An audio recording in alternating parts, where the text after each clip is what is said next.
Hi, this is Rachael Clinton Chen. For over 10 years, the Allender Center podcast has been sharing conversations about story, faith, and healing from trauma and abuse. So far, we've recorded over 600 episodes, all free and all available to anyone who needs them. And here's the thing, we want to keep it that way, but producing each episode takes time, care, and a whole team of people committed to making this content accessible. If this podcast has met you in your story, if you've shared an episode with a friend, or if you simply value what we're doing, we want to invite you to consider becoming a monthly supporter. Even a small gift like $5 a month helps keep the podcast going. Your support helps cover the cost of producing this podcast and ensures that these conversations remain free for everyone. If you'd like to be a part of this work with us, visit theallendercenter.org/podcast and click on Become a Supporter. Thank you for listening, and thank you for helping us keep these conversations alive for years to come.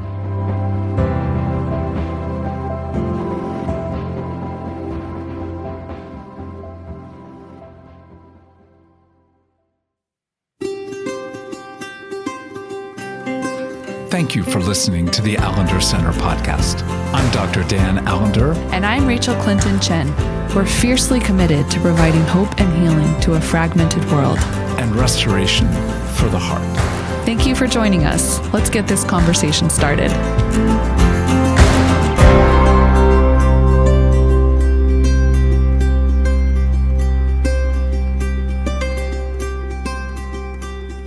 Rachael, it's Advent, our favorite season of the year, isn't it? Well, it's one of my favorite seasons of the year, but I know that it's not one of yours. Well, I don't know why. It's not that important to talk about, but you've been very gracious to let us have the first Advent conversation with a dear friend, Blaine Eldredge. And Blaine, you've been with us before as we talked about really one of the most magnificent books I've had the privilege to read, and that is the book, The Paradise King. And a second volume is in gestation, and that will be on the prophets. Just welcome, Blaine, and a little word on this next volume before we begin to talk about a character that will introduce us to the Advent season. Well, thank you. First of all, it's wonderful to be back. Thank you for having me. The next volume in a proposed trilogy holding up Jesus in terms of the anointed offices does take the lens of the prophet. But in the course of reading for that series, something happened, which is that I read the works of a man you may have heard of named Abraham Joshua Heschel. And Heschel has kind of an opus that's a public secret, is a scholarly work that is his scholarly treatment of the Hebrew prophets and then the entire tradition of revelation across all times and places. It's an unbelievable accomplishment. In the beginning of that book, he kind of handily dismantles every pat definition of the prophet, like with which you could feasibly defend something like a dissertation. He goes, oh yeah, people say prophets are messengers because there's linguistic and functional similarity, but clearly not. Example A, B, C, D. People say that prophets participate in some higher plane, but clearly not. And what, he suggested that I went, oh my goodness, if this is true, we have to reorient this book project, which is that ultimately we're talking about a participant in God's emotional life who, through participation in God's kind of interior experience, becomes a means of transmitting, what beyond communicating. Jeremiah says he's a part of the rising and falling of nations, and this is not the most grandiose claim that any of the prophets makes. Becomes a big thing to say about yourself. And if the through line here is, going to take us into what it means to be disciples of Jesus, what is the actual prophetic nature of the church, is a pretty extraordinary story. So we're going to be going there next. Oh, so the point is, it sounds like it could be done in the next week or two. Let's connect in a year. If it hasn't come out by next October, something went wrong.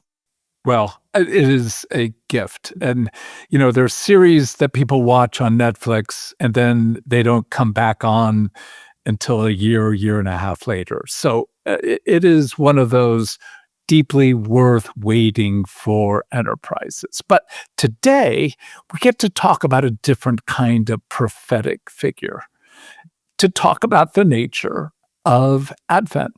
And I love the figure of Athanasius, and I know you've done a lot of thinking and reading and engagement on his rather brief book, but still significant book on the incarnation.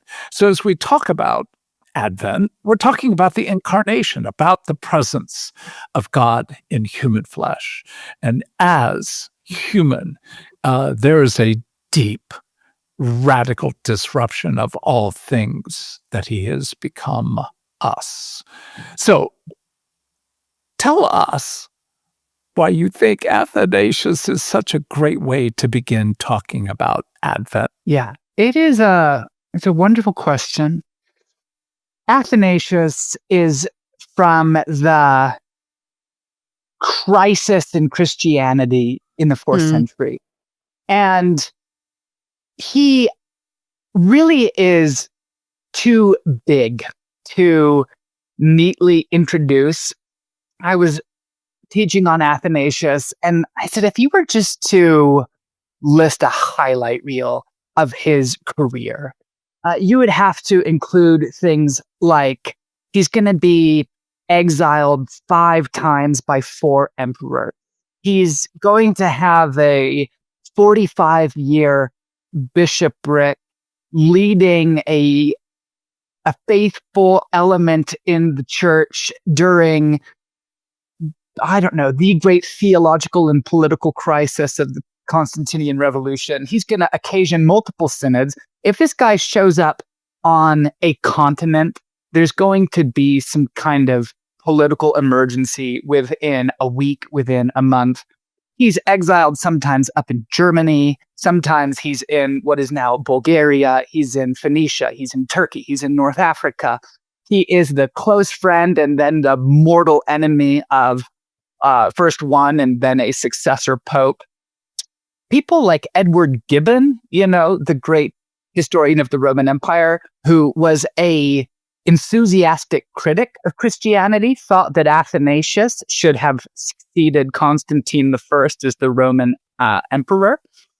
Gregory of Nazianzus, who was famously critical of synods and bishops, he called the ecumenical councils of his own day gatherings of cranes and geese.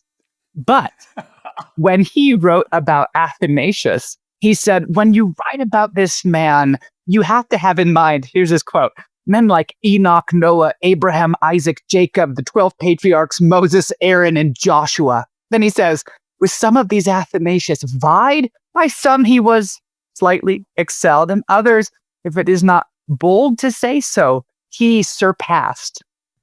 So this man is on the political scene from, really around 325 until he dies in 373, enormous. But he's also very pastorally relevant. And when it comes to the actual question of the incarnation, there is something so essential at stake in the kind of, Trinitarian Arian debate. That's right.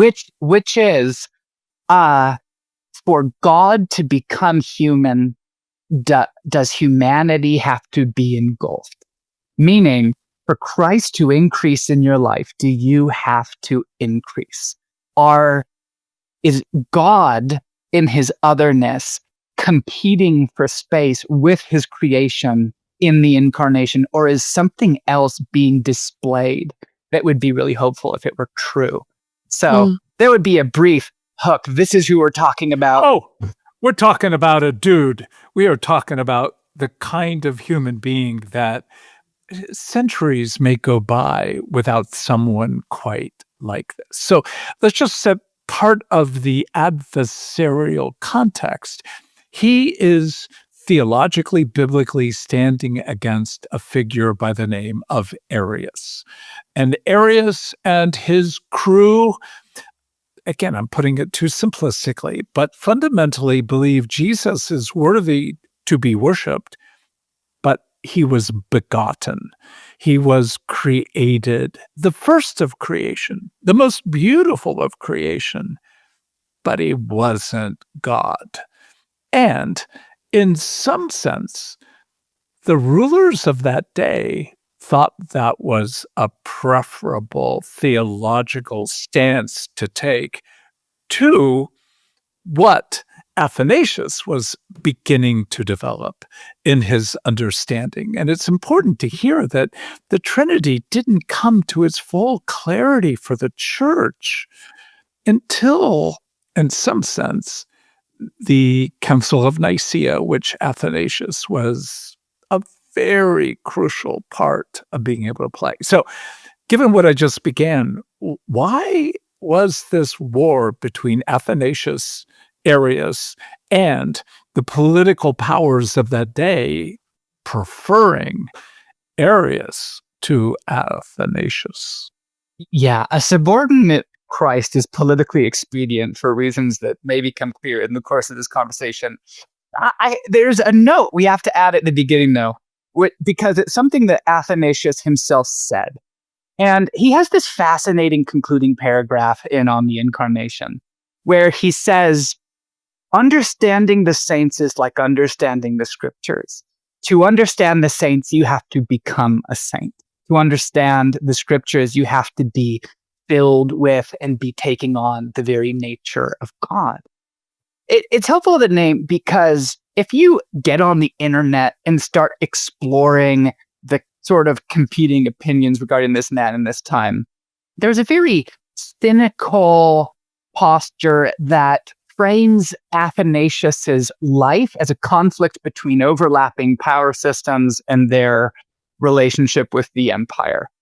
Because alongside this core question of the incarnation of the Son of God, there is this deep-cut moral theology question, which gets called the relationship between the sacerdotium and the imperium. And here's what it means. To what extent can Christianity shape and influence the power systems of this world versus simply defying them? And deep in Athanasius's life and his Christological work, and especially in his long-term pastoral work, he's going to be clashing with this question, which is the tension between Christianity being a public faith that has to be realized in the management of things like nations, and the inflexibility, the refusal of Christianity to be an instrument of nations. So that's going to be real deep in here. I was going to answer the question you actually asked now, unless you want to interject. Can we say why all of this? No, it's a relevant question for today. And at some level, Athanasius, from my standpoint, is saying there is no king but one king, and all kings take whatever authority. Well, he has 5 exiles that are kind of going to start speaking for themselves in terms of the ultimate ability of there to be real alignment. That said, Athanasius he's very optimistic about the ability of good teaching and the revelation of Jesus and the Holy Spirit to shape public life. But let's go back for a second, okay? Let's go back for a second. A few things you have to know if you were to start your cold open. I was thinking about this once, and say if you were to make that Netflix miniseries on Athanasius, the place to begin really would be with the halls of Nicaea. And what you would do is you would scan across these venerable, wizened leaders of the church all lined up. But as the camera starts to pull in, you realize that they are almost universally and to varying extents maimed. Some of these guys are missing eyes. Many have crippled limbs. They are literally bearing in their bodies the marks of intense suffering, because here is the resilient remnant of the Diocletianic persecution. What is that? Well, right before Athanasius enters the scene, Christianity is still illegal in the most of the 3rd century. And there's this period called the Roman military anarchy, where for all kinds of reasons, the empire went into crisis mode, civil wars, external threats, political assassinations. And it looked for a long time like Rome was going to die early, except that this brilliant, brutal, capable emperor rose up from the ranks of the government to salvage, the political experiment that was Rome with an iron fist. Diocletian. Diocletian rules alongside 3 equally hard, coldly realistic emperors. And when it comes time to really tighten up the Roman system, there are reforms in the army, reforms in the tax system, but then there is this social purge that Diocletian undertakes, which is the big attempt, sort of Rome's final solution regarding Christianity. Mm-hmm. And it's really quite impressive in scale. It's an extremely tragic time, and many of the leaders, of the church who are going to define the next century, they come out of the brutal tribulation of this time. A famous one is that Saint Nicholas, who is the bishop of Myra, he disappears into the jails and torture chambers of probably Maximian during the Diocletianic persecution. For 7 years, he's just gone. Right in the middle of this thing, so this really kicks off in about 303 AD. Well, it just so happens that in 303 AD, this young Alexandrian named Athanasius is 5 years old. Very likely, he experiences the loss of his parents. There are many reasons to think this. The big reason is they are completely absent afterward. Not even the kind of speculative hagiographies name them, which is so conspicuous. If you have no idea who a saint's parents were, you would pick a probable candidate and name that person and say, oh, it was, Photius of wherever, Photius of Samosata. They say nothing. He is not an aristocrat. He has all the evidence of being a incisively intelligent, working class Alexandrian. Why does it matter that he's Alexandrian? It would kind of be, I don't know, like being from Brooklyn in the 1830s and 40s.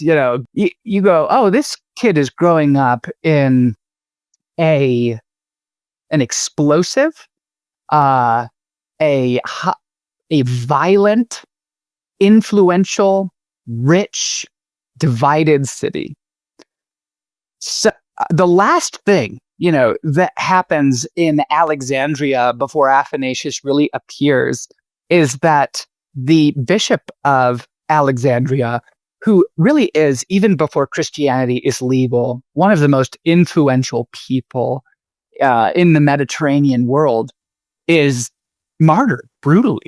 Peter. And okay, so 311, Peter is killed. 312, that thing happens at Milvian Bridge, where Constantine sees the cross in the sky and this then conquer. And 313, you get the Edict of Toleration.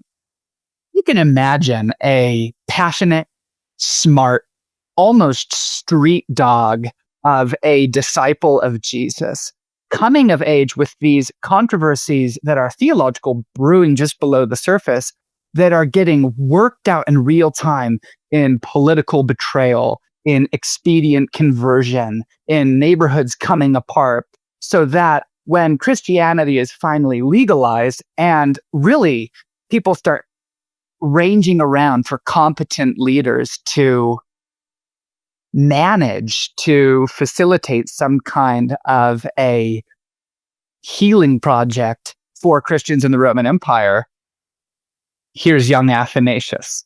He writes this unbelievable work on the incarnation when he's probably 19 or 20 years old. Wow. Really, many people think as a way of throwing his hat into the ring, saying, we really are looking for the kind of leader, but particularly we're looking for the kind of devotional clarity that could lead us out of this crisis. I would like to be a part of that. He comes onto the scene, guns blazing, 20 years old, as all of this is about to explode. Wow. Let's just pause and go. Like every era has similarities to other eras, but the explosive reality of a divided, polarized, martyred, traumatized day, again, the boldness to open up the conversation in an area where, as least I understand, the dominant theology was from Arius' standpoint. Would that be well said or not? Very true. Arianism is the majority position at this time. And, what's interesting is that Athanasius is going to be defined by his opponent, Arius. Arius is kind of a major figure over the next several decades, but the real thorn in Athanasius' side is two parties. One is the Roman emperors, who are overwhelmingly Arian, and the other is the most powerful man in the Christian world, Eusebius of Nicomedia, who is the bishop of the powerful province in the imperial capital in Constantinople, who is going to kind of behind the scenes, back channel, pull strings, play the political game to occasion the first three of the exiles of Athanasius. Eusebius is going to be the guy who does the deathbed baptism of Constantine the Great. So he's coming out here in favor of a position that he views as meaningfully orthodox, right? This isn't orthodoxy for orthodoxy's sake. This is orthodoxy for its results and for the kind of long-term implications of embracing a subordinate son versus not. And he's against the world, from the very, very beginning. His little Trinitarian faction in Alexandria is a minority as soon as he becomes bishop after the First Council of Nicaea.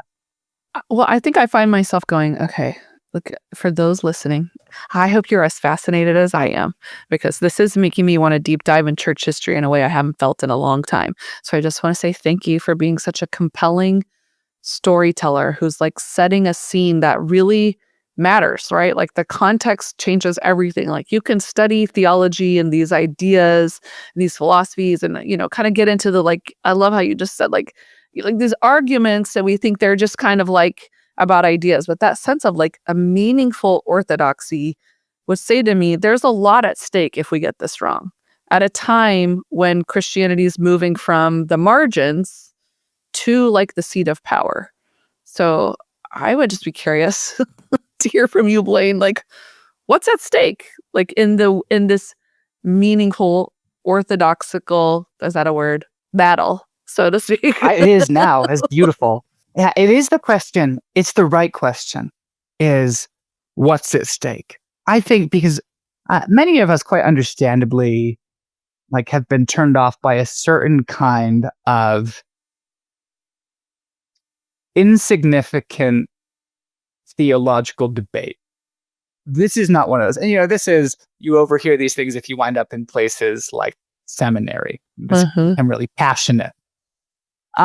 Is that what is happening here? Honestly, in some cases, sure. Yeah. But ultimately, what the stakes are going to wind up being are this. And this gets to why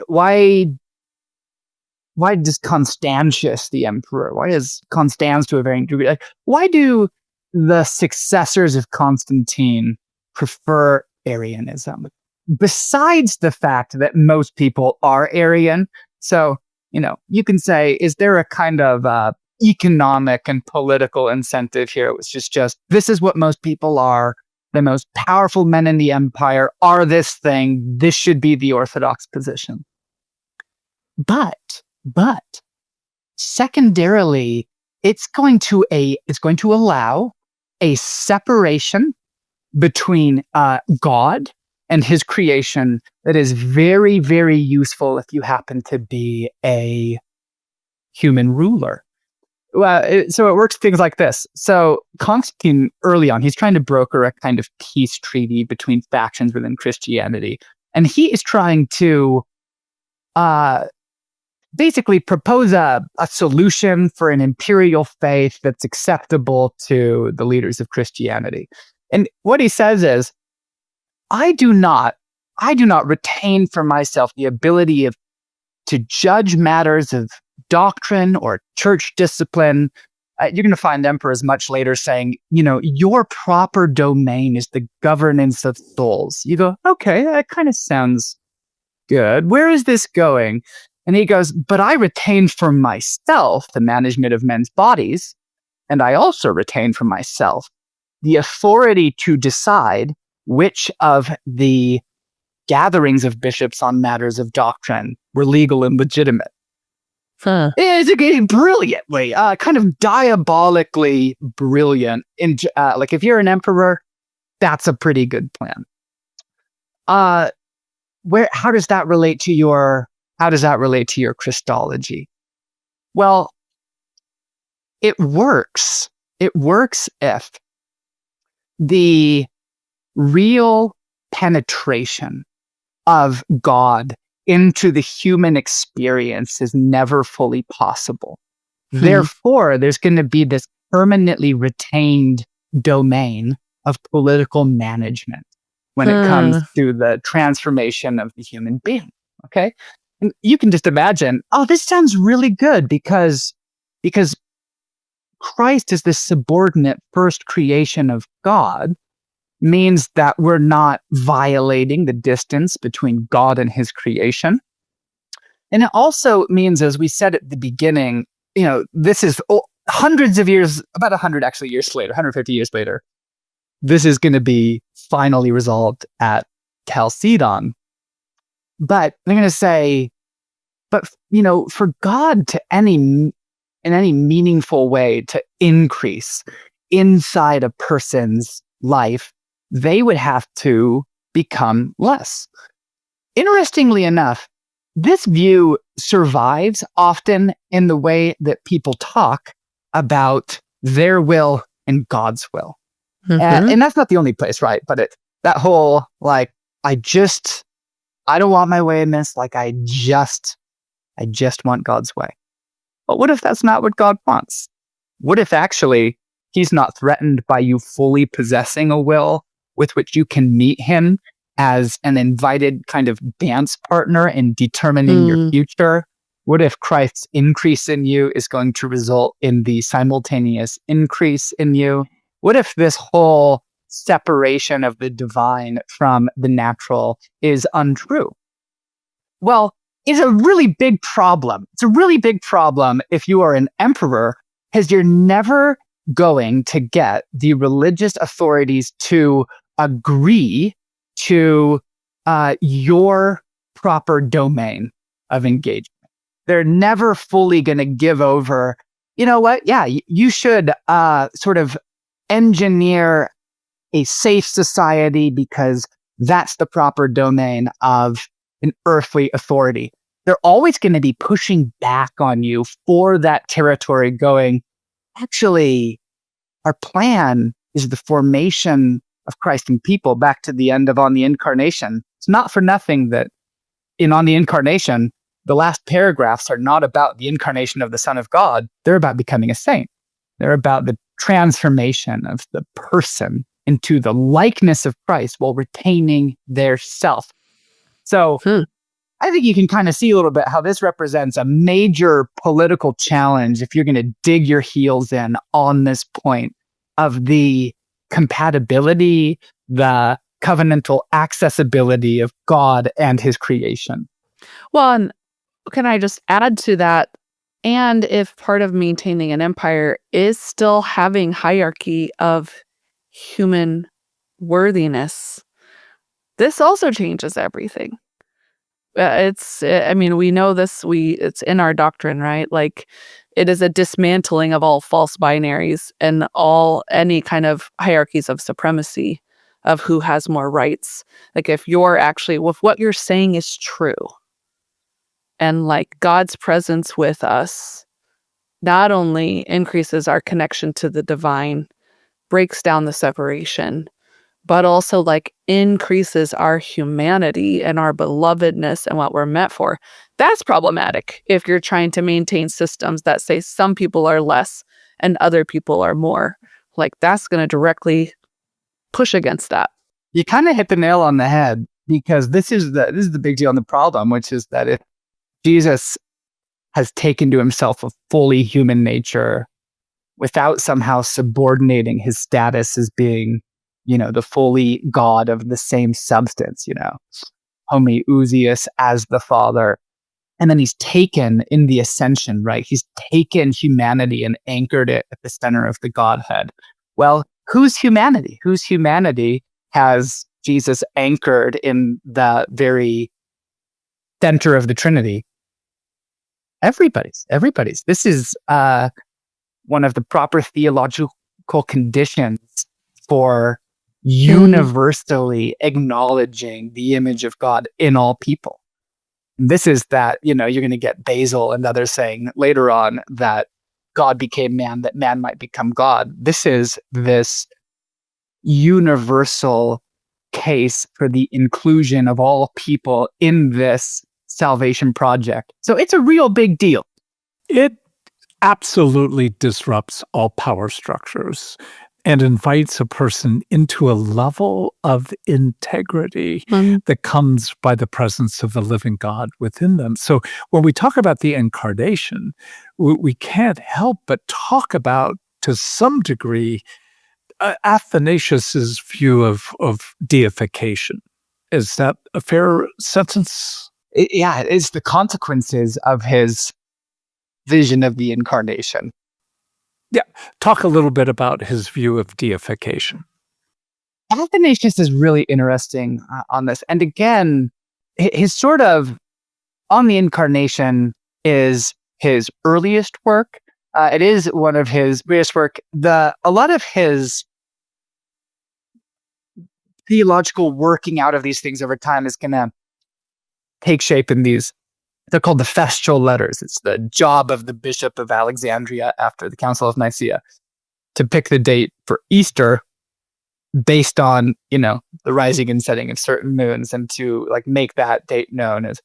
So he has to write that even in exile at the time. But those letters are actually quite wonderful, in which in them you get Athanasius the expositor, Athanasius the theologian, and he's going to go deep into, Old Testament typological theology, the kind of which most of us can really only kind of aspire to. But you read a short work like On the Incarnation, and, famously, C.S. Lewis wrote the great introduction to On the Incarnation, where we get that phrase, the clean sea breeze of the centuries blowing to our minds. He makes a claim in there that I don't totally agree with. I know it's always risky business to disagree with C.S. Lewis in public, but he says the great is going to be easy to understand precisely because he is great or she is great. And that's, with someone like Athanasius, it's not always true.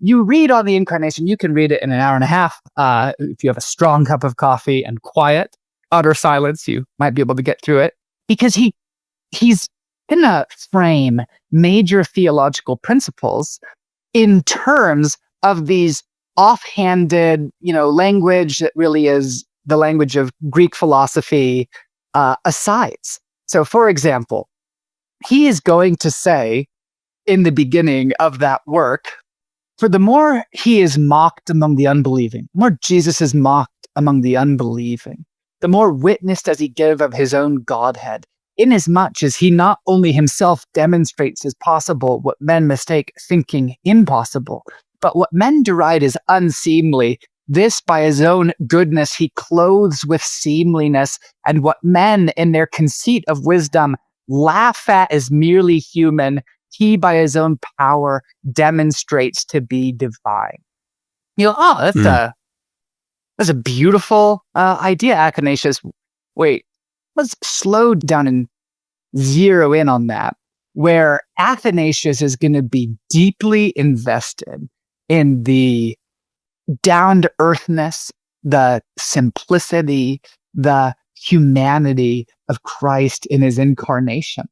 And he's going to basically lay out what you could see as a soteriology of participation. He's going to have a little bit of this framework of salvation through participation in Christ that goes, he saved men from death by touching death. He has this wonderful line where he says, he might, as a man, transfer all men to himself and center their senses in himself. And men seeing him, therefore, as human, show him in his works that he is not man only, but God. Well, what is he getting at in this? He's getting at this vision where Jesus is full embodiment, touching every part of the human condition, is the means by which all of humanity can be raised and elevated to the very nature of the glorified Jesus. And this is that, what he doesn't participate in, what can he say? If you go, no, he touches everything human, even participating in death, so that to the furthest limit of what is merely human, he's going to show to be divine, gathering it up and raising it with him in the resurrection. This is a very high vision of the future of humanity, sharing in Christ's resurrection. And that participation is something we participate in now. And that it is not merely when we are risen to become like him. When we see him, then we will be as he is. But as I understand Athanasius, there was a sense in which he lived in the presence of the divine within him to a point where that notion of divinization, that we are becoming, again, not God, like God, but in that we actually experience in our viscera, in our splagna, in our very heart, mind, body, soul, something of the presence of God in a way in which it isn't just a situational, it's a very existential experience of the presence of God. That was, at least from my reading, a very radical beginning point. Where else you see it too is you see it in the introductory paragraph of many of the festal letters that were written in exile, which have such a strong sense of sharing in the sufferings of Christ as a means of participating in God, because they're so full of pain and longing, and we know we're being slandered and things are real dark right now.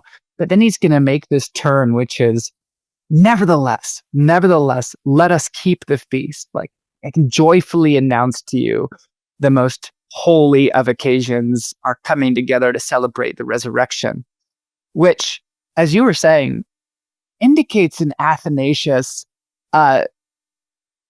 if not, he's not going to write an explicit treatise on sanctification or on theosis or divinization. He's going to embed his assumptions about the way all of this gets done in a combination of biblical exposition and practical pastoral advice. And in the practical pastoral advice, he's always going to point to the pain of our separation and suffering as a means of participating in God and ultimately coming together into fellowship with him at the common table. It's a pretty extraordinary, it's one thing to assume it from, I don't know, like from the ivory halls of the academy, which is a place I very much admire. It's another thing to have someone in exile, regularly under threat of death, having to, sneak out of cities at night multiple times, still viewing the suffering of the real anguish of persecution, often in political persecution, in his case, as a means of being united with Jesus. So, Rachel, I want to ask you, how does this help you prepare for Advent? It's a great question, Dan. And I'm just loving, I trusted you when you said, I think we should talk about Athanasius in the first week of Advent. And I know who I want. I was like, I will get there. I trust you. Let's go. But it just has me thinking about, because there's also, I'm hearing, when Jesus says, what you do unto the least of these, you do unto me, or, what, you've asked me, what about the law and the prophets? On all these things hang, love God and love neighbor. Obviously, I've connected those to the incarnation, some way, but they're feeling much more palpable as I think about this Advent season, because I've always loved the kind of just, especially becoming a mom, just the humility and absurdity that the God of creation had enough belief in our goodness and possibility to entrust the most fragile being, the most fragile way of being human too, right? It's not like God could have just been I'm instantly a grown person, and I'm here with you. But to actually enter the process. So I've always been struck by the humility. Just what does it mean about our bodies, that they're not just something we, will depart someday and they don't matter. They're just a burden. But I think this conversation is actually shifting or making deeper connections to some of the greatest pastoral, for me, theological, biblical kind of ideals that I'm trying to live into. And so it's kind of shifting some of the marvel and wonder of what I'll be pondering in this season, where there is so much, not a glorification of suffering, but just this deep sense of God with us, not just through the Holy Spirit, but God in us, God with us, God for us. So I actually have a lot to ponder. I think I have more questions right now than I have so I just feel a lot of gratitude for this conversation. And Blaine, just for your labor and your generosity to bring these stories to bear in a way that feels tangible. And so, yeah. I'm going to ask that question of you, Blaine, in a moment. But my quick response would be to say, it's just no surprise. Every empire wants to set a theology that does not allow the living God to shine as bright as God desires from within us on behalf of others. It is a matter of control. It is a matter of keeping power. But when power is actually in the presence of your body, because the power of the goodness of God is the powerful presence of invitation to those who are without to come within, and those who are within to be humbled to receive those who are without. It is paradox. It is the play of the incarnation at the core that it doesn't make sense. It makes all the sense in the universe.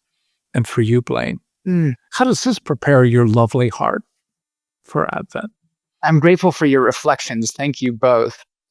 there's a line in early on and in the incarnation where Athanasius asks, why then did he not appear by the means of some nobler part of creation and use a nobler instrument? And he lists them, these sort of Neoplatonic idols, such as the sun, the moon, the stars, fire, or air, instead of man merely. So God is going to fully reveal himself through why not use something more apparently noble? And Athanasius answers that question by saying, well, tell them that the Lord came not to make a display, but to heal and teach those who were suffering.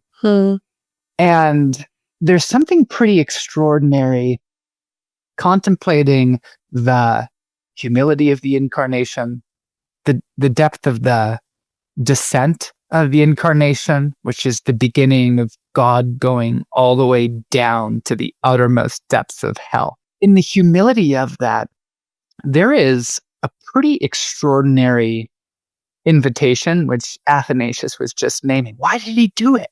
Why? He goes, well, because he actually wasn't interested in spectacle. He had nothing to prove. He came to heal and to teach those who were suffering, to draw near and to participate even in the worst parts of their life, so that by being in them, he could, by his own presence and the power of his resurrection, redeem them.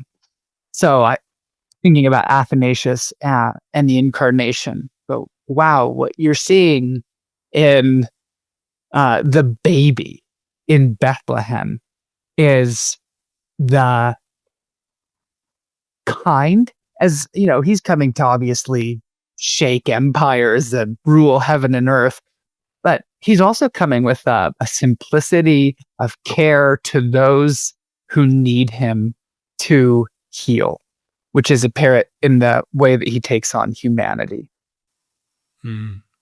Oh, dear friend, let's just say, may this season, in all its goodness and all its spectacle of paradox, give you great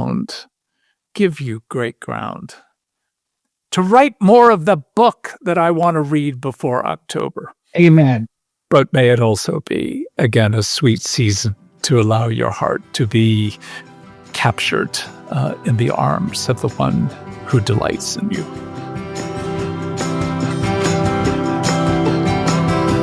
The Allender Center podcast is produced by the Seattle School of Theology and Psychology. If you'd like more information about the Allender Center, you can look at theallendercenter.org.